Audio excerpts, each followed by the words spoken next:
You're listening to WCOM LP 103.5 FM Carborough and Chapel Hill. It's a Tuesday, it's 5 o'clock, and that only means one thing. It's time for another round of Snarky Faith with your host, Stuart Deloney. This is a space where we irreverently wrestle through life, culture, and spirituality, all with our heads in the clouds, our tongues in our cheeks, our hearts in our sleeves, and our feet on the ground. At Snarky Faith, the questions or even the answers are never the point. It's all about the conversation. So here's your host, Stuart Deloney. Well, good afternoon and welcome to another round of Snarky Faith Radio. I'm your host, Stuart Deloney, and welcome back again here into the Snark Dome. I don't know. Welcome back to Snarky Faith Radio. That'll work for us. And what a week we've had. So much to talk about, especially if you hail from the state of North Carolina, where we had, how do we put this? A little bit of a hiccup in the weather? No, that's not the right word. I'm looking for words to help describe exactly what was going on. It's tremendously big and tremendously wet. Tremendous amounts of water. That's right. I got it. Thanks, jackass. I didn't know what it was called. It's not really called, it's a big water thing. Oh, hold on. A hurricane. Yes, I just remembered how to use my words again. We should all do that from time to time. So yes, North Carolina, South Carolina has been shut down. Not anymore. But we went through floods, hurricanes, and the insanity that continues in the aftermath of that. So we're going to talk a little bit about the Christian response to the hurricanes because, you know, when we have natural disasters, that's when all of the body of Christ comes out to only give us their best. Of course. How would we do anything otherwise? But you also know this is a show called Snarky Faith Radio, so take that with a grain of salt. So we're going to go through talking about some of the hurricane response, and then we're going to switch over to the storm that is happening right in front of us now. Goodbye, Florence. Hello, Brett Kavanaugh. Oh, has anyone been listening to the news at all? I really haven't. Have you heard anything special about that aristocratic dreamboat, Brett Kavanaugh? Because you know I love those prep school boys that have no accountability or consequences. You know them? Oh, wait, that sounded judgy. I'll save that for later. So yes, we will be going through that. And we'll be going through many other things in our journey here this hour on Snarky Faith Radio, because that's why you've come here, for more snark and more snark. So if you are a regular listener of ours, you will know that now, here at the beginning of the show, this is the time for the Christian Crazy in the News. So here we go. Lord have mercy. The Lord is my shepherd. He know what I want. Now with that, I bring you the Christian Crazy of the Week, our Hurricane edition. Now, when I was reading the papers like 2 weeks ago and sensing in my spirit what's going on out there in the nebulous, what's happening with the meteorological forecast, I did feel something was off. I felt something ominous, something bad was going on. Hey, Jim Baker, did you feel the same way as I did? Thing that I'm trying to say, and I'm serious, I have prophet friends that sincerely believe that within weeks a crisis is going to hit that is going to be irreversible and shock the world. You're totally right, Jim. I wasn't talking to my prophet friends because I try my best not to have friends that refer to themselves as prophets on a regular basis. But that's a me thing, Jim. That's really just a me thing. So you do you. So I was feeling like some bad weather was coming this way, and apparently you're feeling the same way. My feelings just kind of in my gut that, this hurricane, we are in hurricane season, and, what we've been seeing with climate change making hurricanes worse, this was going to be a bad problem. Now, that's my take on it there, Jim.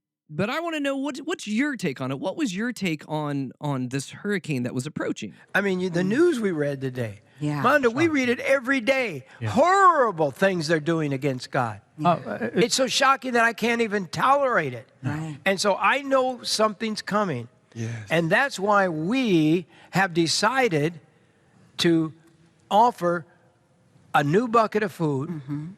I see what you did there, Jim. That was crafty. That was good. That was good. You kind of pulled a fast one on us. You were talking about perilous times, about ominous, bad things happening, and keeping it just vague enough where you could apply it to anything. I'm sure you've learned that from your prophet friends.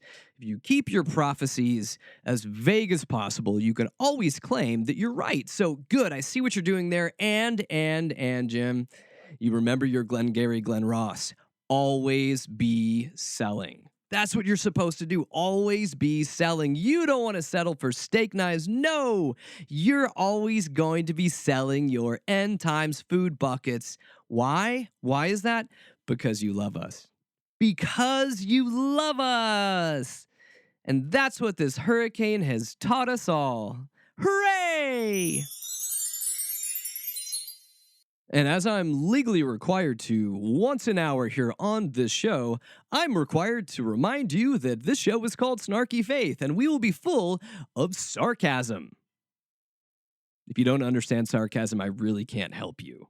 But we're in the midst of Christian crazy, so enough of these PSAs. Let's continue on. So we knew this. We're going back a week. Jim's feeling the bad feelings in his gut, and we have Kat Care, who is going to help us here. The hurricane was approaching, and she had the answer. She was going to pray it away. Let's just hear what she had to say about that, because you're going to be shocked at the end of this and realize that they were all wrong. Going to address Florence first. That is, of course, off of the East Coast. It's still out in the Atlantic, okay? But they're forecasting it will hit. It'll make a turn to the west and northwest, and it's going to hit somewhere in North Carolina, they're saying. South Carolina, they're still not sure. We're saying it's not going to do that, all right? We're not going to agree with any of the forecasts they're giving for that storm. The categories it's going to get to, the damage it's going to do, the flooding it's going to do. It's almost like they're calling it. We aren't calling it. We are crushing it. Oh, Kat, you're crushing it. You're totally crushing it. Just not the hurricane, but you just keep doing what you're doing, girl. You're doing a fine job of being a crackpot prophet that shows randomly up on different televangelist shows and has a decent following on social media as well. So, Kat, you gave it your best. You were trying to crush it, but, not saying man can do it better. But when you're talking in the conservative Christian evangelical world, they would always tell you a man can do it better. And remember, sarcasm.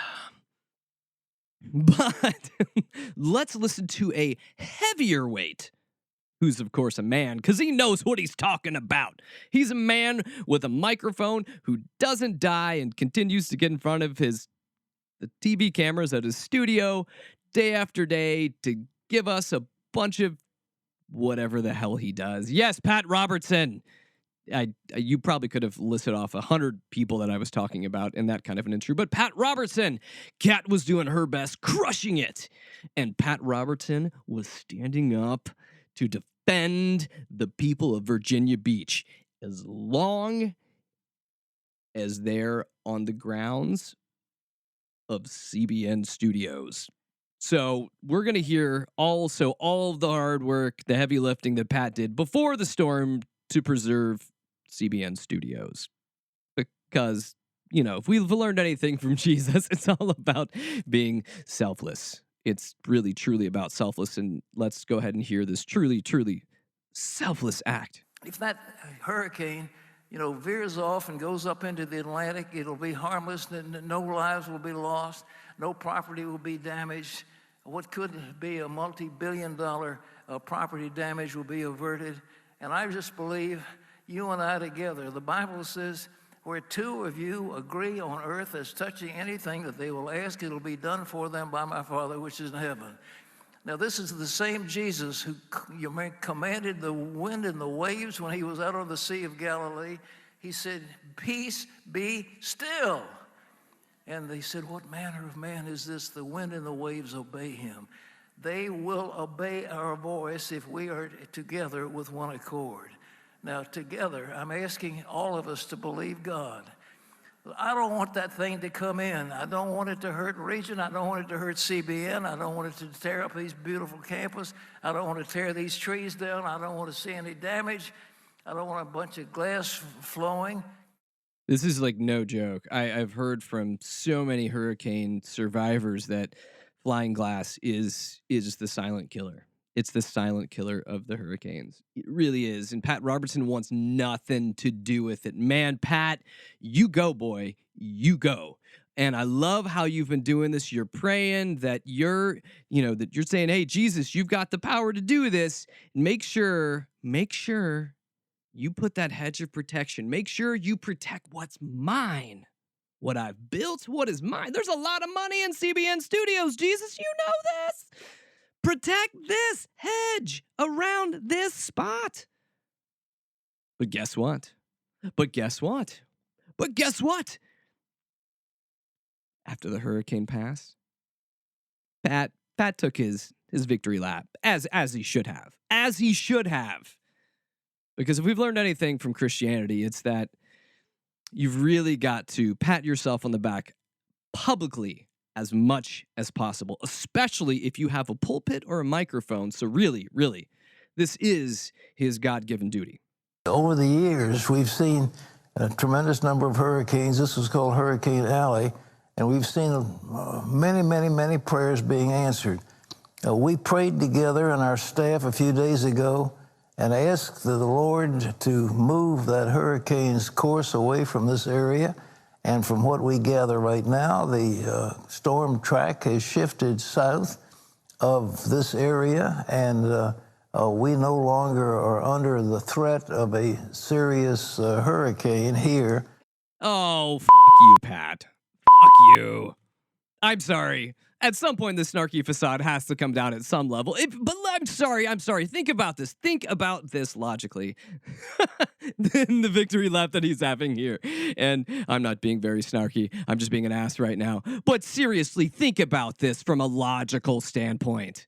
So he and his team, his staff, they pray for God to spare CBN Studios, to spare the people there, to spare all the money that's been invested in their facility, their monument, their kingdom to themselves. They pray for God to move the hurricane.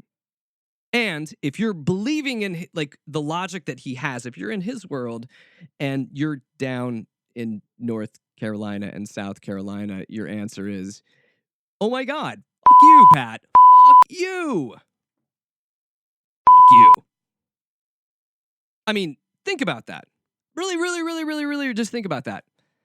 This selfish a-hole, again, using his logic, not my own, like, brain and science and how things actually happened in the world and honestly how God works or should work. No, I'm not using that part. I'm using Pat's logic here. So they pray, they move the storm, it wrecks other people's lives. Praise God! You delivered us, and we're not going to look anywhere south. You see, that's why all of this stuff is crazy. That's why all of this stuff, from cat care to all of these guys, it's insanity, it's crazy, and it is simply just a power structure to continue to keep control over his listeners, over the people that continue to give money to them. If you heard what he was saying earlier on, if we only pray enough, if we only believe enough, we can move this hurricane. Like, let that sink in. Like for those in that Christian sphere, that we're going to do this. Now, I understand we want to believe in the power of prayer and that God is active in doing things in the world today. Yes. But I think that what happens too often is that Christians are caught up in the wrong thing. They're not seeing where people, the body of Christ, should be able to shine. It's not getting caught up in preventing these natural disasters. It's about being like the hands and feet of God during these natural disasters. It's about going and helping people. It's not simply just about getting food buckets because you're worried about some sort of ambiguous bad thing that's going to happen, whoever knows when, but just keep giving us money. Or then the Pat Robertsons that's like, oh, look what we did. Look what we did. We moved the hurricane, so that means you should believe us and continue to give us more money. It's all a scam, and it has nothing to do with God. It has nothing to do with Jesus. It has nothing to do with the gospel, any of this other stuff. This is just craziness. It is just craziness. And that is probably the nicest thing I could say, because I started off being not so nice towards Pat Robertson. But when we see this, it just begins to just boggle the mind how far people of faith have moved from really the work of Christ. I mean, we're using stories here. Pat Robertson's using the stories about, oh, Jesus could do this. Okay, yes, but Pat, you're not Jesus, okay? You're not Jesus. I'm sorry, you may think you are. You're not. Yeah. So if you thought all of that was crazy, because it was in a segment called Christian Crazy, we've got one better for you. And we're going to go from this hurricane to the next hurricane. We're going to get to the WTF for this week, and it's a good one.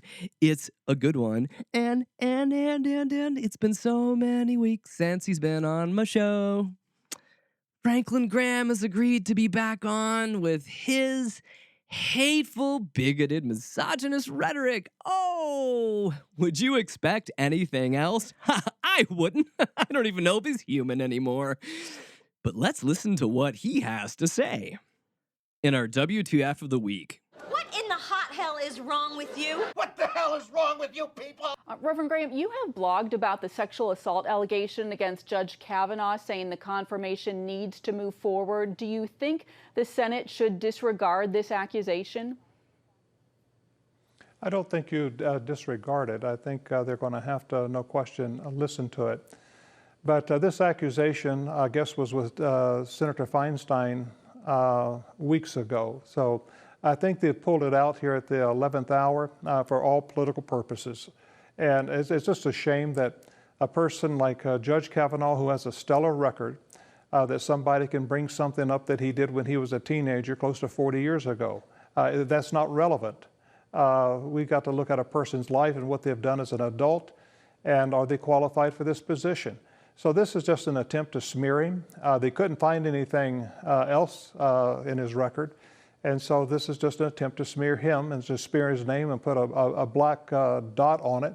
And I hope the Senate is smarter than this, and they're not going to let this stop the process from moving forward and confirming this man. So we'll get to the more WTF-y stuff. Oh, you thought it was bad already?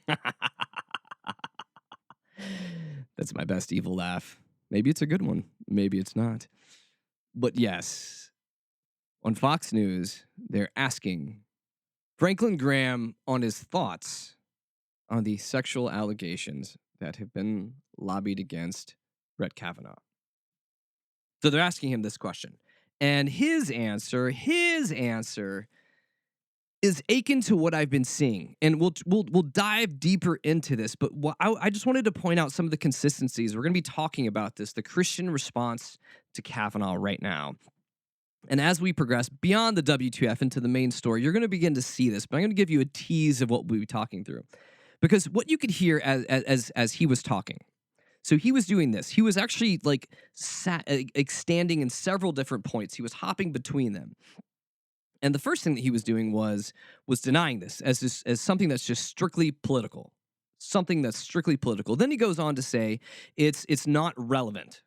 It's not relevant because it happened so long ago. So first of all, it didn't happen, but if it did, it happened so long ago, and you've got to look at the good work that this guy has done.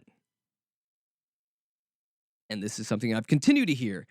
Christians and people speak out against this over and over, trying to defend Kavanaugh because of these allegations. And as we've seen this week, more allegations. Yay, you get an allegation, you get an allegation, you get an allegation. Oh, Brett Kavanaugh is just winning it this week.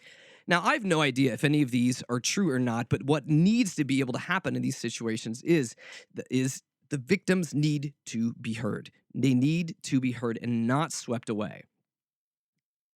But I said just a few moments ago that this is the WTF section of our show, and we hadn't even really hit it yet.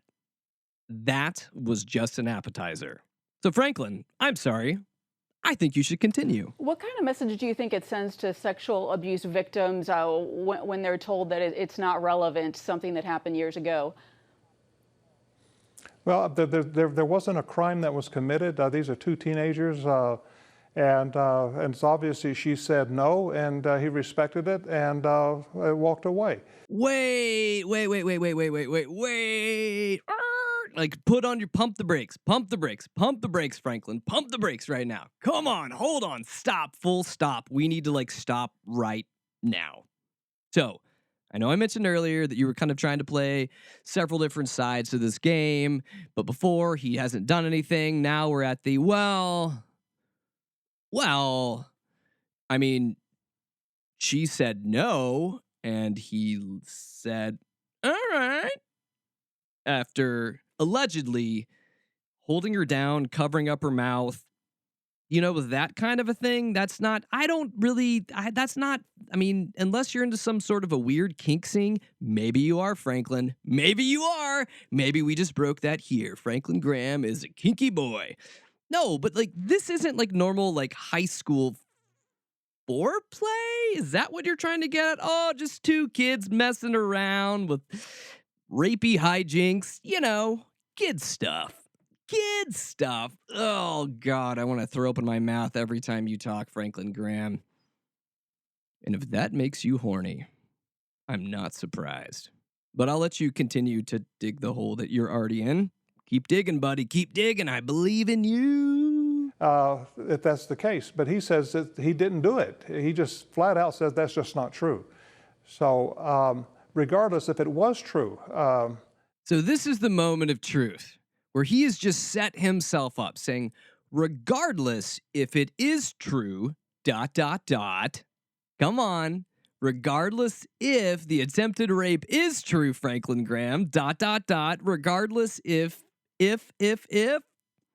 then of course he can repent, he can ask for forgiveness, he can seek a road of reconciliation to be able to right the wrongs he's done. That's what you're going to say, right, Franklin? That would be probably the good Christian answer of just admit the bad things you've done, really kind of come before you and the Lord, really do a lot of soul searching, maybe get some help, some counseling, try to figure out why you're such a horrible human being. That's kind of the work that Brett Kavanaugh, or frankly, you should be doing right now, figuring out why you're just a terrible piece of human garbage that continues to say they're speaking for the Lord. Yeah, that kind of a thing. Yeah, that soul searching, then that road to redemption of trying to right the wrongs you've committed. That should be the righteous Christian answer. But you know where we're going. You know the show.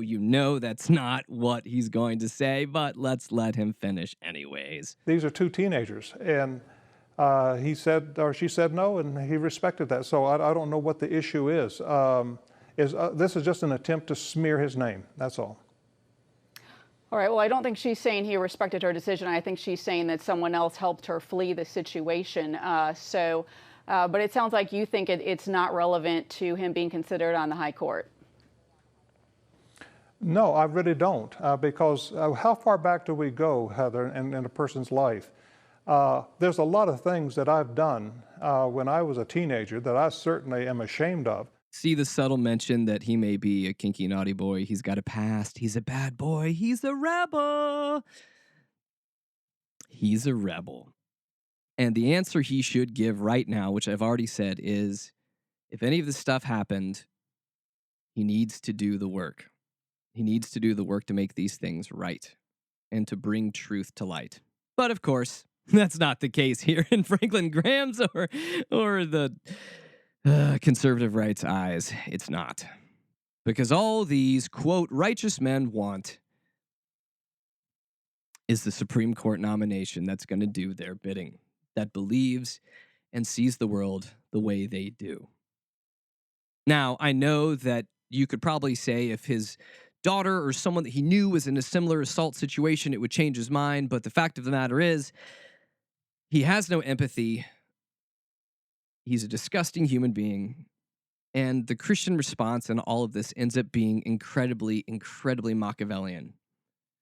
Well, it may have happened or it may not have happened.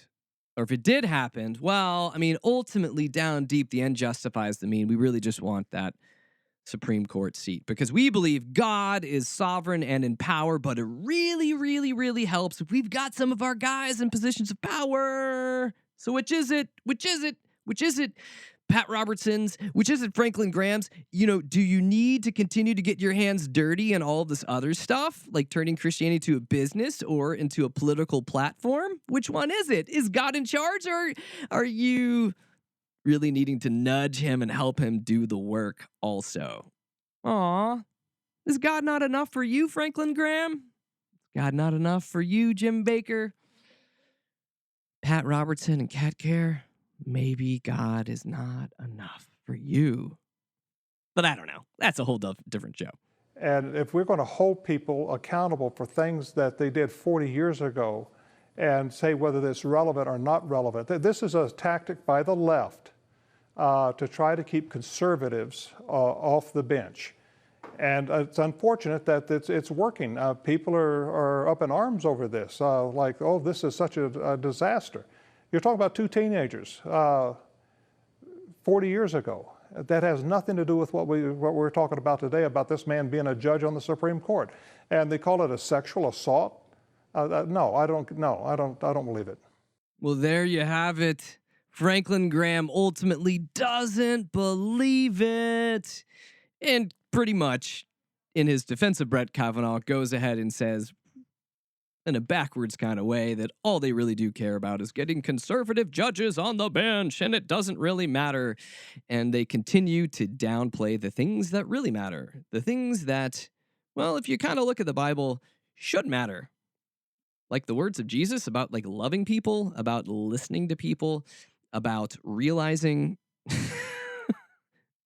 that we're in a very messy situation and living in a very messy world. And when we have situations like this, I mean, have we not, like, seriously, we're in 2018 right now. Have we not learned from 2017 and 2016 and on and on and on? Do we not continue to learn as we move forward? And this is my cry here to the Christians in America, to the church, is to be able to see this situation for really what it is. It's something that continues just to tune up the hypocrisy for the religious right. Like, we downplay sexual assault because something else is more important to us? Like, what happened to this young woman? That doesn't matter?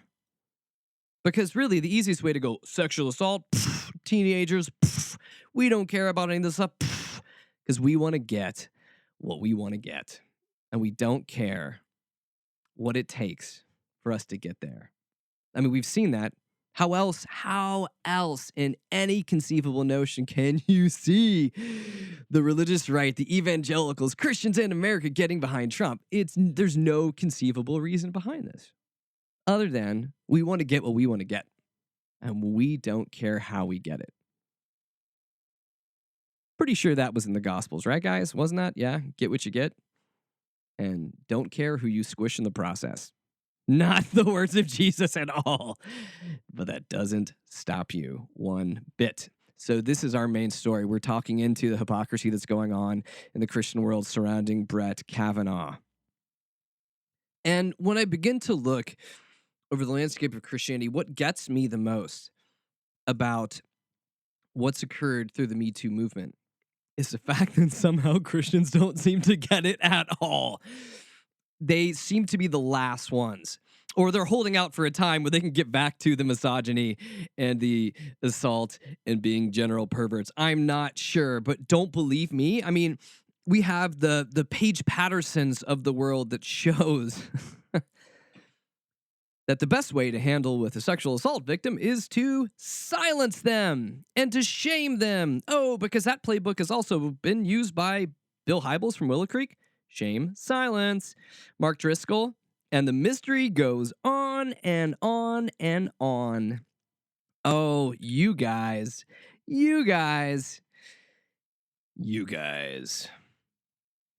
Emphasis on the guy's part. I mean, what is the religious right trying to do here? What are they trying to normalize rape? Oof, oof, oof. I don't even like saying that. But their actions are fairly disgusting. And if you don't believe me, let's go ahead and this is from the New York Times, and I'll quote from them. One of the political costs of failing to confirm Brett Kavanaugh is likely the loss of the United States Senate, said Ralph Reed, the founder of Faith and Freedom Coalition, who is in frequent contact with the White House.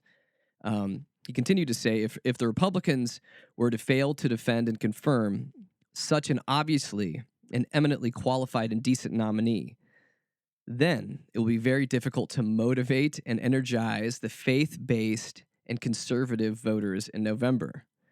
The evangelist Franklin Graham, he's popping up here twice. The evangelist Franklin Graham, one of Trump's most unwavering defenders, told the Christian Broadcasting Network this week, I hope the Senate is smarter than this and they're not going to let this stop the process from moving forward until confirming this man. I put the emphasis there, but again, we need to confirm this man. We got to get this good man in there. And what we're just continuing to see here is is strategy. And I feel like we continue to get to this place, where it's, before like it was like party over country. And now I feel like it's party over gender or party over humanity. Like, I don't even know where we're getting to here, where like the main story here is, don't worry about this. Don't worry about her. All this is BS. Just confirm. All we got to do is get this guy on the seat. But come on. Why do they care so much beyond the obvious? Well, we all know that we've got Roe v. Wade on the line.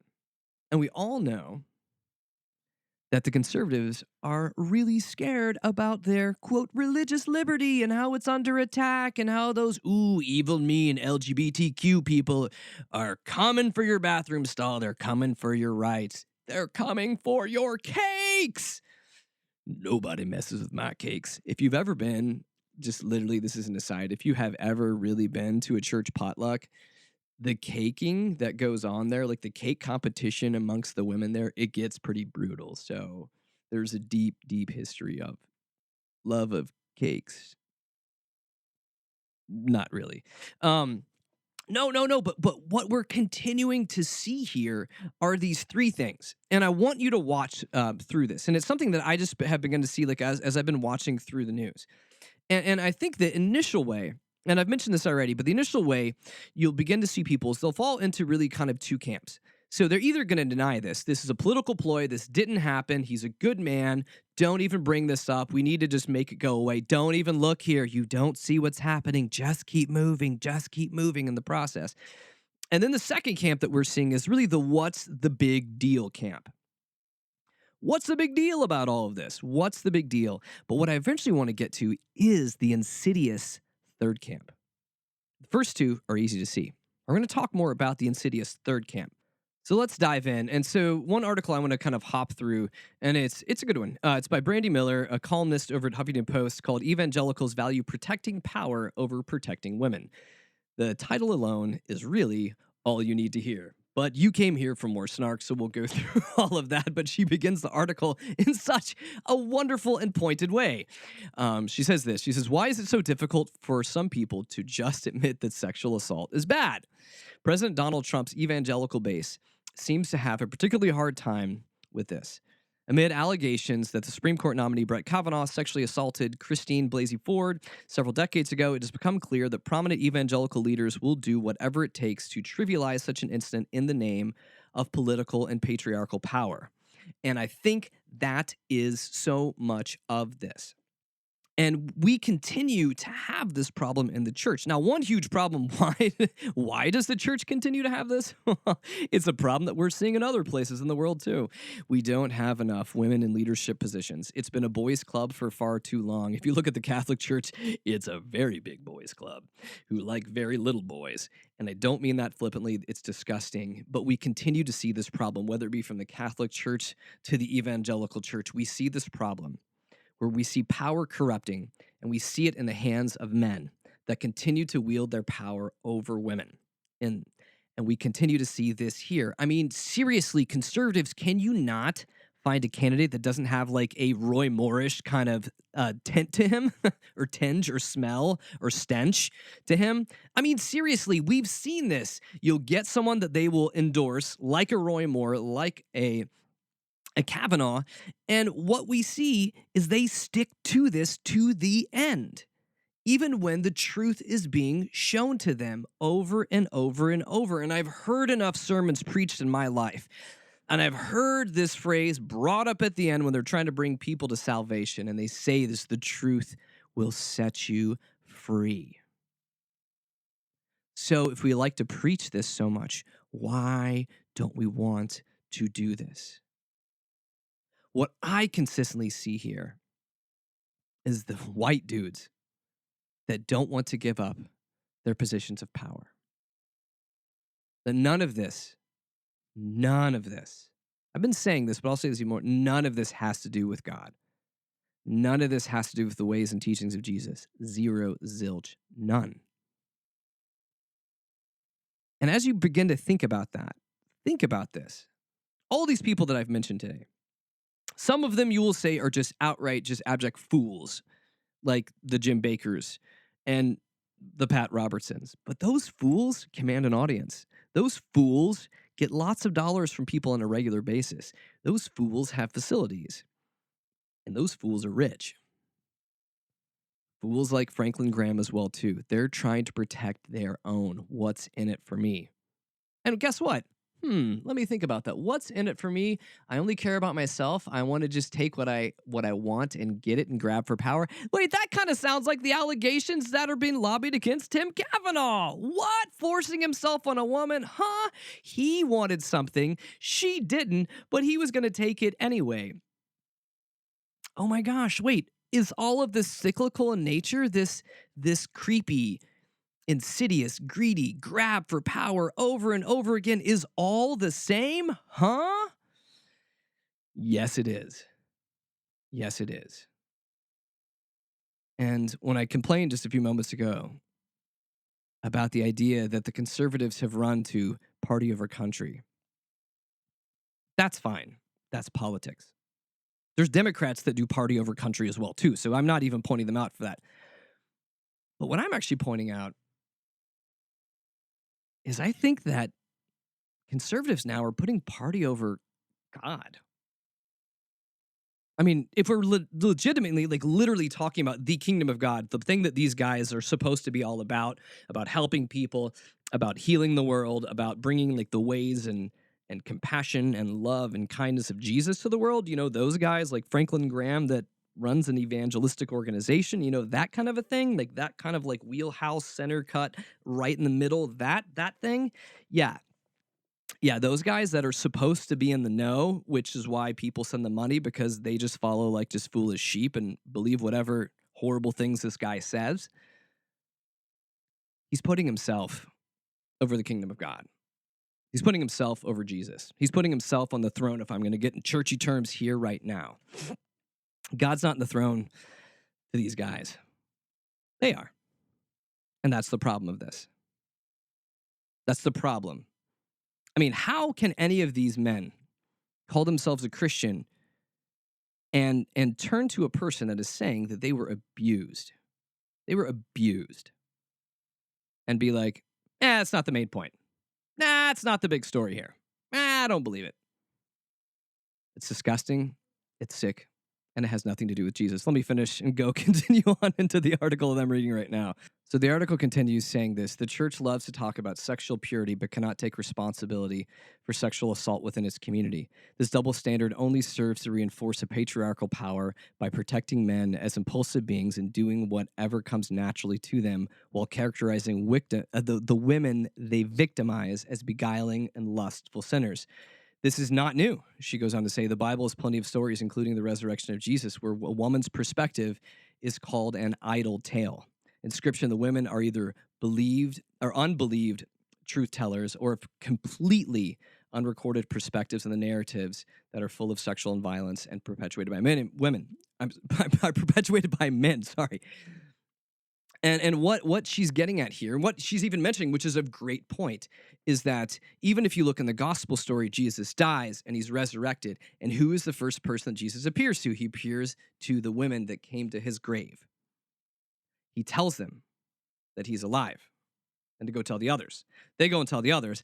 The others don't believe them. They don't believe the women, which is crazy because these women have been with them the whole time. They have been walking with these women, the disciples, the women, and Jesus. They've been walking together. And then for them to come and say, but of course, Jesus is alive. What? Why would he do that? Why would he absolutely do that? He would, of course, come to the men first. Because was Jesus not just killed by a power-hungry patriarchal situation in Rome? No, forget about that. Because we as Christians do that so easily all the time. We forget about the thing that's right in front of us, the right thing to do. Yes, Jesus appeared to the women first, and the men didn't believe them. And here we are thousands of years later in a similar situation. The men are having a hard time believing the women because I honestly believe it's inconvenient for them. Now, I'm not saying that's right. It's a disgusting answer, but I feel like it's frankly inconvenient. And we begin to see people as just mere pawns or playthings or sexual toys or any kind of thing where they're not like equal humans on standpoint, like where I don't look across from me and see another human being. Something has happened.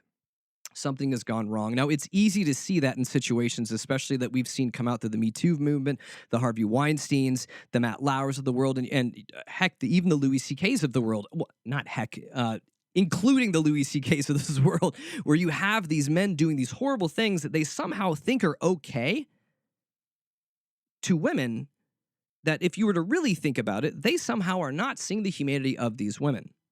Now, those men are outside the church, and those men are different from how I'm speaking about right now. I'm not holding them to any kind of accountability based upon the ways of the church. They need to be held to an accountability based upon the law of the land and based upon the culture and the country that they're living in.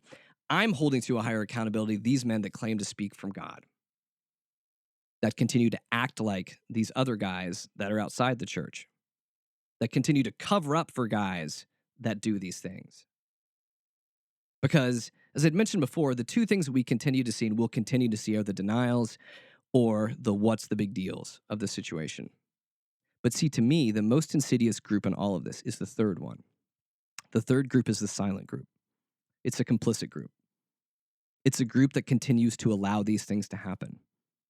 It's the group that continues to go to a church when you've kind of heard murmurs about what's going on with your pastor and you don't look into it. And you just continue to go because they've got great worship. I love it. Oh, and he seems like a nice guy on stage. He would never do that. Or we're silent because we want the political power. We want things to be the way we want them to be, and we don't care about how we get there. The silent group is the insidious group. Well, in all honesty, they're all insidious. You're insidious when you deny someone that says they've been assaulted. You're insidious when you say, what's the big deal? Let's just move on. But for me, the greatest assault against the church isn't the fact that we have these pastors that are doing bad things to people in their congregation, or priests that are doing bad things to people in their congregation, or these religious leaders that are speaking out and standing behind these men that are doing bad things to other people. Those guys are all horrible. It feels if you believe in hell, there's a special place there for them. But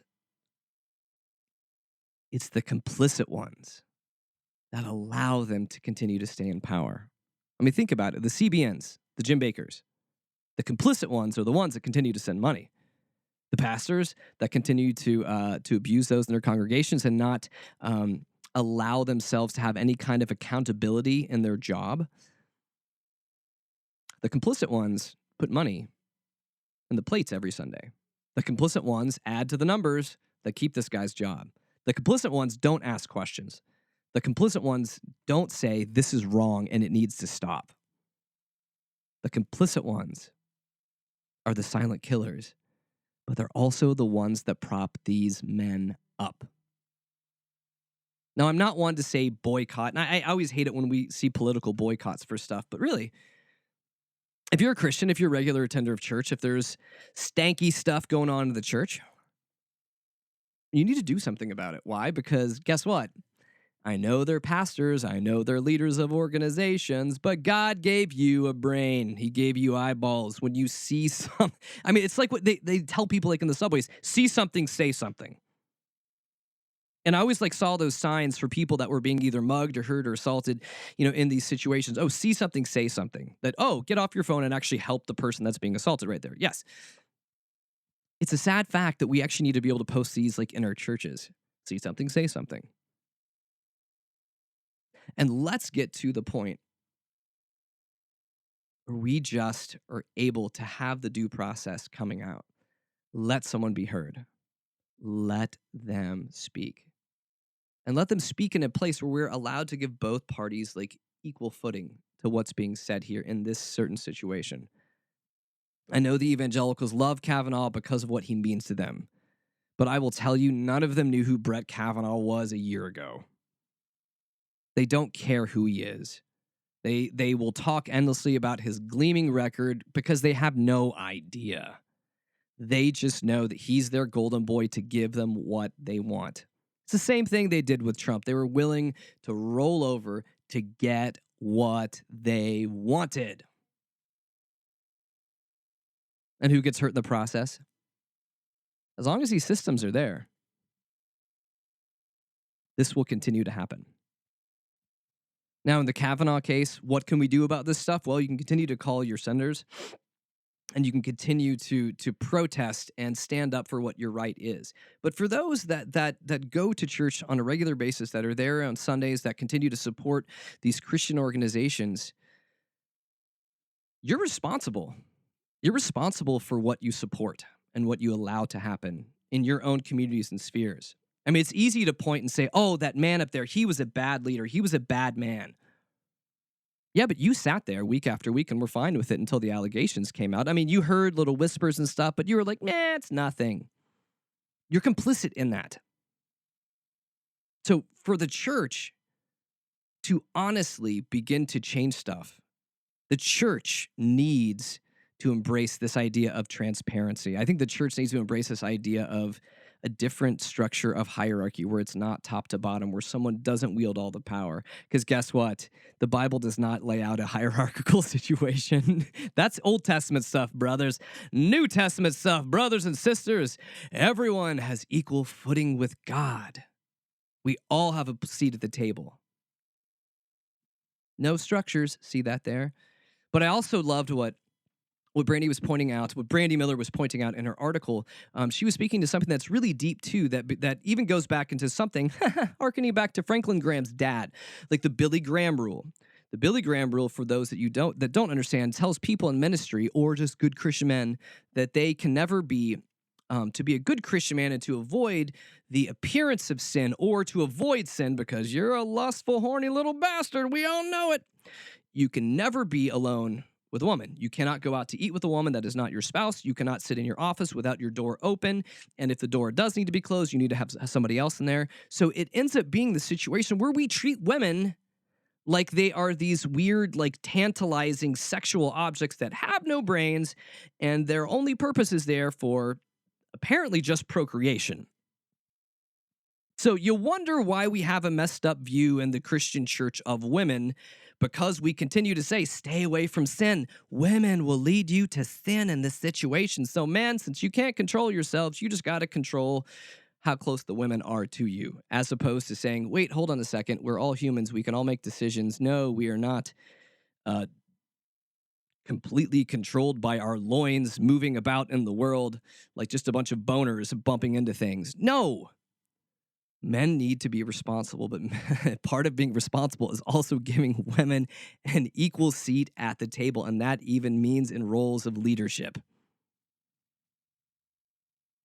And one of the reasons that the church continues to push down women to not allow, I've seen this where churches are like, yay, we're allowing women to be deacons now. Oh, really? Oh, I'm sure the women are so happy they're finally allowed to have a role of deacon where they can only preach to other women and children. Yes, we have to begin to see ourselves as equals. Church should be a community of people that see the equal value in each other and the value in overall humanity, that tries to work together to make this world a better place, that sees the greatness in each other, not sees what we can take from each other, not sees who we can use as a stepping stone to get to what we want.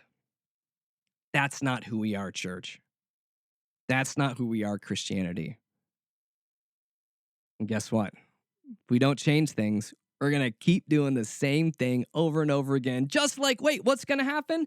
Oh, Brett Kavanaugh, his accuser, we're going to have her speak in front of Congress. Oh, really? That's going to happen? Has this happened before? Of course this would probably. Oh, Anita Hill. Will history repeat itself? It sure will if we don't do anything about it. And we watch that happen in the church, and we continue to watch that happen. And we see that happen in Congress and in the world of politics, and we continue to see that happen in the world of the church, where we are acting as if we are something that we are not supposed to be. But we will continue to do it because the church has become selfish and power hungry. The church wants structures, and this church wants to get people in positions of power and get people on cabinets and get people on the Supreme Court, because that's what Jesus commanded, and never in the Bible. Did not tell us to do that at all. So guess what? Church, if you want to be the church, go out and do the hard work. Stop putting all of your money and your energy into either hiding sin and abuse and grabs for power. And let's just get back to the simple thing.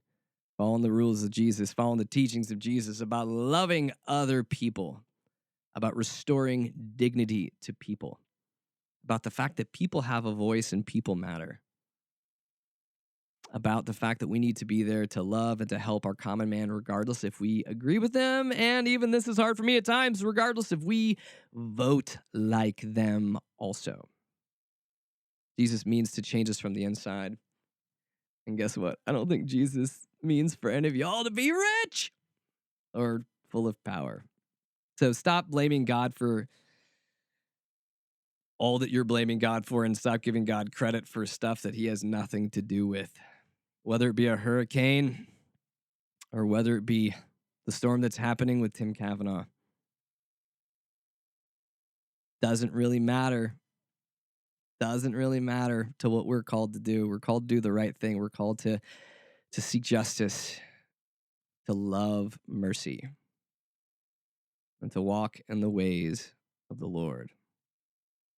The rest of the stuff that I've talked about for the last hour are noise. They are noise. They are distractions. Just like the mouthpieces that continue to speak like the Franklin Grahams.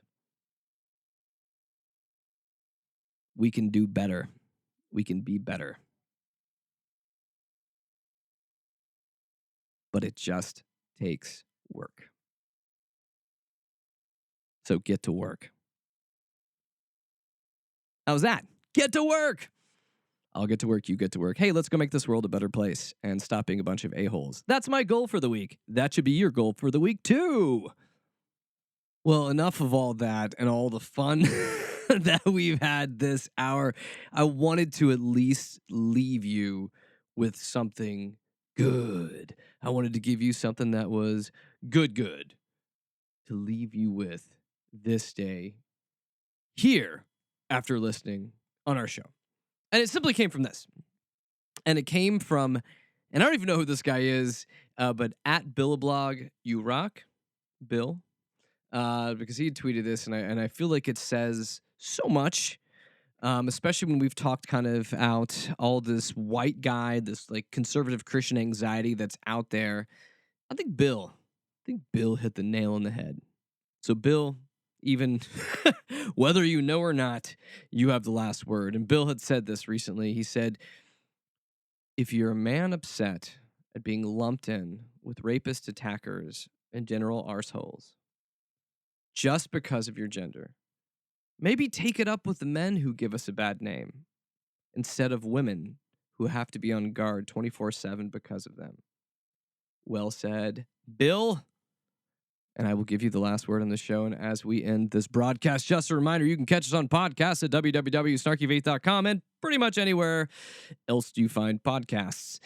So thank you so much for being a part of this. This is all I got this week, and I will be back again next one to hang out, to talk with you, to say so many more things. And I send you off here with grace and peace and the holiest amount of snark. I'm out of here. WCOM is listener-supported community radio, and Snarky Faith is only possible through our sponsors. Lumen, a spiritual community of seekers, sojourners, question askers, doubters, and skeptics, is a collective of fellow travelers that embrace the truth that all of life is sacred, hope is real, and tomorrow can be a better day than today. All are welcome. You can find more information at www.lumencommunities.com.